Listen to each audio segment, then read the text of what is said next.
Hello दोस्तों, मैं Hariom Harry classes से आपका हार्दिक स्वागत करता हूं। दोस्तों, मैं आज आपके लिए लाया हूं सामाजिक अधिगम का सिद्धांत, और ये सिद्धांत अल्बर्ट बंडूरा ने दिया है। लेकिन इसके पहले दोस्तों, यदि आप सीटेट, यूपी टेट या किसी भी राज्य का टेट की तैयारी कर रहे हैं, टीचर की तैयारी कर रहे हैं, सुपर टेट की तैयारी कर रहे हैं, एनबीएस केबीएस टीचर से संबंधित कोई भी वैकेंसी की यदि आप तैयारी कर रहे हैं तो विश्वास मानिए ये चैनल आपके लिए आपको तैयारी कराने में ज़रूर सहायता देगा दोस्तों। क्यों? क्योंकि ये ऐसे वीडियो हैं जिसको कई बार पढ़ने के बाद, समझने के बाद, फैक्ट इकट्ठा करने के बाद ये वीडियो बनाया जाता है दोस्तों। केवल फॉर्मेलिटी पूरा नहीं किया जाता है। और विश्वास मानिए, इस वीडियो को आप देख लेंगे तो आपको कहीं दूसरे जगह पढ़ने की जरूरत नहीं पड़ेगी दोस्तों। और वीडियो अगर खोल ही दिए हैं तो पूरा देखिए दोस्तों। और मैं सीधे दावा करता हूँ कि इस वीडियो को देखने के बाद आपको ये सामाजिक अधिगम का सिद्धांत पूरा कॉन्सेप्ट क्लियर हो जाएगा दोस्तों। तो मैं सीधे पॉइंट पर चलता हूँ दोस्तों। सामाजिक अधिगम का सिद्धांत, इसे इंग्लिश में सोशल लर्निंग थ्योरी कहते हैं दोस्तों। क्या कहते हैं? सोशल लर्निंग थ्योरी कहते हैं। और इसके प्रवर्तक अल्बर्ट बंडूरा हैं दोस्तों। कौन है? Albert Bandura. लेकिन ध्यान दीजिएगा, यहाँ पे यदि सामाजिक सांस्कृतिक अधिगम का सिद्धांत पूछता है तो अल्बर्ट बंडूरा आपका उत्तर नहीं होगा, तब आपका उत्तर होगा वाइगोत्स्की। ठीक है। केवल यदि सामाजिक अधिगम का सिद्धांत पूछता है, सोशल लर्निंग थ्योरी पूछता है, तो आप अल्बर्ट बंडूरा को टिक करेंगे। और ये 1966 में दोस्तों, कब? 1966 ईस्वी में ये अपना सिद्धांत को प्रस्तुत किए थे दोस्तों, प्रतिपादन किया था। और ये संज्ञानवादी विचारक थे दोस्तों। किस विचारधारक थे? संज्ञानवादी विचारधारा के थे दोस्तों। ठीक है। तो ये भी आप याद रखेंगे, कभी कभी एग्जाम में यहाँ से भी क्वेश्चन बन जाता है दोस्तों। ठीक है। दूसरे पॉइंट पर हम चलते हैं। इनकी एक बुक है दोस्तों, बंडूरा की एक किताब है, एक बुक है, इसे भी आप याद रखेंगे। क्योंकि हमें तैयारी इस प्रकार से करना है कि कोई भी क्वेश्चन आए, अगर बंडूरा से क्वेश्चन आता है तो वो क्वेश्चन हल हो जाना चाहिए, छूटना नहीं चाहिए, चाहे किसी भी परिस्थिति में। बस ये है कि आपको पढ़ना पड़ेगा। और मैं आपके साथ तैयार हूँ। जब मैं इतना तैयार हूँ तो आप कितना तैयार होंगे आप सोच सकते हैं दोस्तों।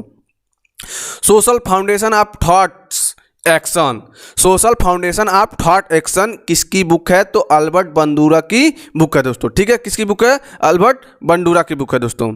और ध्यान दीजिएगा कि अन्य सिद्धांत जो हैं इसके नाम से क्वेश्चन बन जाता है, कभी कभी नाम से क्वेश्चन बन जाता है, वहाँ पे हमें कन्फ्यूजन हो जाता है, बच्चे कंफ्यूज हो जाते हैं कि इन नामों को हम याद कैसे करें। तो इस याद करने के लिए सबसे बड़ी यहाँ पे इस सिद्धांत में ये बताया गया है कि जो बच्चा होता है, जो बालक होता है, वो अनुकरण द्वारा सीखता है, यानी देख कर सीखता है, समाज से सीखता है। ये बात आप लोग दिमाग में रखिए और इस सिद्धांत के जो भी नाम है उसे याद करने की कोशिश करिए दोस्तों। ठीक है। सामाजिक संज्ञानात्मक का सिद्धांत, यानी क्या है? सामाजिक संज्ञानात्मक सिद्धांत को भी सामाजिक अधिगम का सिद्धांत ही कहा जाता है दोस्तों। अनुकरण का सिद्धांत, क्या दोस्तों? अनुकरण का सिद्धांत। तो जो सामाजिक अधिगम का सिद्धांत है, मैं अभी बताया हूँ कि बच्चे जो होते हैं, छोटे बच्चे होते हैं, किसी को देखकर ही अनुकरण करके ही सीखते हैं। तो अनुकरण से आप अनुकरण को याद रखेंगे दोस्तों। ठीक है। अवलोकनात्मक अधिगम का सिद्धांत, यानी जो भी बच्चे देते हैं उसका अवलोकन करते हैं तभी सीखते हैं दोस्तों। इससे भी आप उसे याद कर सकते हैं। अप्रत्यक्षात्मक का सिद्धांत, कभी कभी बच्चे जो प्रत्यक्ष रूप से सीखते हैं लेकिन उसके साथ कुछ ऐसी बातें भी सीख लेते हैं जो उनको नहीं सीखना चाहिए अप्रत्यक्ष रूप से, तो इसलिए इसे अप्रत्यक्षात्मक का भी सिद्धांत कहा गया है दोस्तों। प्रेक्षणात्मक का भी सिद्धांत इसलिए कहा गया है कि ये देख कर सीखते हैं, प्रेक्षण करते हैं क्या सही है क्या नहीं है, उसके द्वारा भी सीखते हैं, इसलिए इसे प्रेक्षणात्मक का भी सिद्धांत कहा जाता है। निर्देशन का सिद्धांत भी कहा जाता है दोस्तों। कहने का मतलब ये है कि यदि यहाँ से क्वेश्चन बनता है तो आप इसे याद रखेंगे। निर्देशन का सिद्धांत, प्रेक्षणात्मक का सिद्धांत, अप्रत्यक्षात्मक का सिद्धांत, अवलोकनात्मक का सिद्धांत, अनुकरण का सिद्धांत, सामाजिक संज्ञानात्मक का सिद्धांत।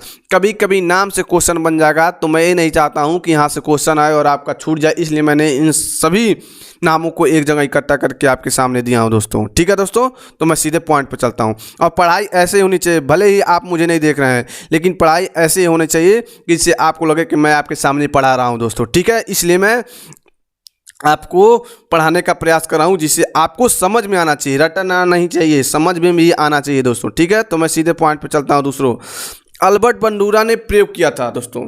तो इनके प्रयोग को हम बहुत ज़्यादा विस्तार में नहीं पढ़ेंगे, बस आपको इनके प्रयोग का जो निष्कर्ष निकला है मैं उसको बताने का प्रयास करूंगा।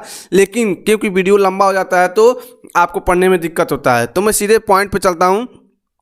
अल्बर्ट बंडूरा ने एक बालक और एक गुड़िया तथा जीवित जोकर पर किए गए प्रयोग, मतलब इन तीनों पर प्रयोग किया था और निष्कर्ष यह निकाला था कि बालक अनुकरण द्वारा सीखता है, यानी बालक देखकर ही सीखता है। उनके अनुकरण यानी जो भी उनके सामने गतिविधियां होती हैं उसका अनुकरण करता है, उनको देखता है, फिर वो बालक सीखता है। ठीक है दोस्तों, तो मैं इसके बारे में बहुत कुछ नहीं लेकिन थोड़ा सा बता दे रहा हूँ आपको कि बंडूरा महोदय ने एक बालक को एक मूवी दिखाई और देखने के बाद वो उसी प्रकार से व्यवहार करने लगता है जिस प्रकार मूवी में वो देखता है। तो पहले उसे एक प्रेम वाला दिखाया तो उसे एक गुड़िया दे देते हैं और वो गुड़िया के साथ प्रेम करता है। फिर दूसरी मूवी में उसे क्या दिखाते हैं, हिंसात्मक, यानी वो अपराध प्रवृत्ति का हिंसात्मक दृश्य दिखाते हैं, जिससे देखकर वो बालक क्या करता है, गुड़िया की गर्दन को तोड़ने लगता है, उसके साथ बुरा बर्ताव करने लगता है। और तीसरा वीडियो जो होता है उदासीन होता है, वो कुछ भी उसमें नहीं होता, क्या गलत है क्या सही उससे कुछ परवाह नहीं, तो बालक गुड़िया के साथ ऐसे ही व्यवहार करता है। तो निष्कर्षतः यह निष्कर्ष निकालते हैं बंडूरा महोदय कि जो भी बालक होता है वो अनुकरण द्वारा सीखता है। इस सिद्धांत का एक लाइन में आप समझ लीजिए, यही निष्कर्ष है कि बालक अनुकरण द्वारा सीखता है। ठीक है, छोटे बच्चों को यह नहीं पता होता है कि उनको क्या सीखना चाहिए या क्या नहीं सीखना चाहिए, इसलिए बच्चों के सामने हमेशा आदर्श व्यवहार के प्रतिमान को ही प्रस्तुत करना चाहिए। इस सिद्धांत में यही सिखाया गया है, यही बताया गया है, यही इसका धार है दोस्तों। ठीक है, तो हम आगे चलते हैं दोस्तों। ठीक है, तो इस सिद्धांत को सामाजिक अधिगम का सिद्धांत क्यों कहा गया है, क्योंकि समाज द्वारा मान्य व्यवहार को अपनाने तथा अमान्य व्यवहार को त्यागने के कारण ही यह सामाजिक अधिगम का सिद्धांत कहलाया है दोस्तों। ठीक है, क्यों, क्योंकि समाज द्वारा मान्य व्यवहार को अपनाने तथा अमान्य व्यवहार को त्यागने के कारण ही यह सामाजिक अधिगम का सिद्धांत कहलाया है दोस्तों। ठीक है, तो अनुकरण द्वारा सीखने की जो प्रक्रिया है उसे बंडूरा महोदय ने 4 बताए हैं। कितने बताए हैं? 4 बताए हैं। इसे आपको याद करना पड़ेगा दोस्तों और ये एग्जाम में पूछता है, इसीलिए आप ध्यान रखेंगे। ये 4 प्रक्रिया है जो सीखने के लिए, इसे आप याद रखेंगे। ध्यान यानी अवधान, ध्यान यानी अवधान, धारण, पुनः प्रस्तुतिकरण और पुनर्बलन, ये चारों आप क्रमबद्ध से भी याद कर लेंगे, क्योंकि कभी कभी एग्जाम में क्रमबद्ध भी पूछ देता है सेटिंग करने के लिए, तो आप कंफ्यूज जाएंगे। तो इसलिए पहले अवधान है, फिर धारण है, पुनः प्रस्तुतिकरण है, पुनर्बलन है यानी प्रेरणात्मक क्रिया है। इसे आप क्रमबद्ध में रूप में भी याद करेंगे दोस्तों। ठीक है, ध्यान या अवधान जो होता है, अटेंशन जो होता है, इसे क्या होता है, अधिगम जो होता है वो जो सीखता है उसे आकर्षक तथा प्रभावशाली तरीके से प्रस्तुत करना ही अवधान कहलाता है दोस्तों। यानी जो हम सीखते हैं, जो बच्चा सीखता है उसके सामने जो होता है उसे आकर्षक रूप में, आकर्षित रूप में और प्रभावशाली तरीके से प्रस्तुत करना चाहिए, यही अवधान या ध्यान कहलाता है या अटेंशन कहलाता है दोस्तों। ठीक है, अवधारण या धारण करना। ठीक है, अवधारण या धारण करना अधिगम के लिए जो प्रस्तुत किया जाता है उस विषय वस्तु को कितना सीखा गया है, कितना उसके अंदर गया है, कितना सीखा है, इसी को अवधारण या धारण करना कहलाता है या रिटेंशन कहलाता है दोस्तों। ठीक है, पुनः प्रस्तुतिकरण, रिप्रोडक्शन, क्या है, रिप्रोडक्शन, उस वस्तु को अधिगम जो होता है कम प्रभावशाली हो तो अधिगम की विषय वस्तु को पुनः प्रस्तुत करना चाहिए। यानी पुनः प्रस्तुतिकरण का मतलब क्या है कि जो अधिगम सीखते हैं यदि वो प्रभावशाली ना हो, आकर्षक मतलब उसके प्रति ना हो, तो उस विषय वस्तु को पुनः प्रस्तुत करना चाहिए, जिससे छात्र जो होते हैं, जो बच्चे होते हैं, विषय वस्तु को अच्छे से सीख लें, पुनः दोहराएं, जिससे वो अपने जो विवेक है उसका उपयोग सही तरीके से कर सकें और सही रूप में अनुकरण कर सकें। यदि उन्हें धारण करने में दिक्कत हो रहा है तो पुनः प्रस्तुतिकरण करना चाहिए, यही होता है पुनः प्रस्तुतिकरण दोस्तों। ठीक है, तो इसके बारे में जब आप समझ जाएंगे तो सीटेट में यदि विचारों से भी क्वेश्चन बनता है, लाइन से भी क्वेश्चन बनता है, फैक्ट नहीं पूछता है, तो भी आप दोस्तों इसको आसानी से सॉल्व कर लेंगे दोस्तों। ठीक है, पुनर्बलन, पुनर्बलन क्या होता है, जो भी बच्चा सीखता है, जो भी विषय वस्तु होती है उसकी पुनः प्रस्तुतिकरण करने के पश्चात यदि जो बालक होता है, जो छोटा बच्चा होता है, अधिगम की पुष्टि कर देता है, यानी उसके फीडबैक मतलब क्या करते हैं, पुनर्बलन कर देता है, तो यह पुष्टि ही पुनर्बलन है दोस्तों। यदि मान लीजिए कोई सीखता है, कोई काम कर रहा है बालक, यदि उसकी पुष्टि यानी अच्छे से उसको कर देता है तो वही उसकी पुनर्बलन होती है। यदि कहने का तात्पर्य है कि बालक यदि उसे अच्छी तरह सीख लेता है तो उसकी प्रशंसा द्वारा उसे प्रेरित करना चाहिए। यही पुनर्बलन की प्रक्रिया है, जिससे उस कार्य को वो आसानी से और करे और सहज तरीके से करने का प्रयास करे और अच्छे ढंग से सीखने का प्रयास करे। यही पुनर्बलन होता है दोस्तों। तो ये सीखने का जो प्रावधान है बंडूरा महतो ने 4 बताया है: अवधान, धारण, पुनः प्रस्तुतिकरण, पुनर्बलन। ठीक है दोस्तों, यदि बोलते समय एकाक शब्द इधर उधर हो जाता है तो उस बात पे ध्यान मत दीजिएगा दोस्तों, केवल आप पढ़ने पे ध्यान दीजिए, फैक्ट पे ध्यान दीजिए, समझने का प्रयास करिए। ठीक है दोस्तों, मैं सीधे आगे चलता हूँ। अब दूसरे के व्यवहार को, अगर स्पीड आपको ज़्यादा तेज़ लग रहा हो तो कमेंट करके बताइएगा, मैं अपने स्पीड को कम कर दूंगा। बस आपको समझ में आना चाहिए दोस्तों। ठीक है, वीडियो ज़्यादा लंबा ना हो सकता है इसलिए स्पीड थोड़ा तेज रहा है, लेकिन इस पर आप ध्यान न दीजिएगा दोस्तों। ठीक है, दूसरों के व्यवहार को देखकर सीखना ही सामाजिक अधिगम कहलाता है।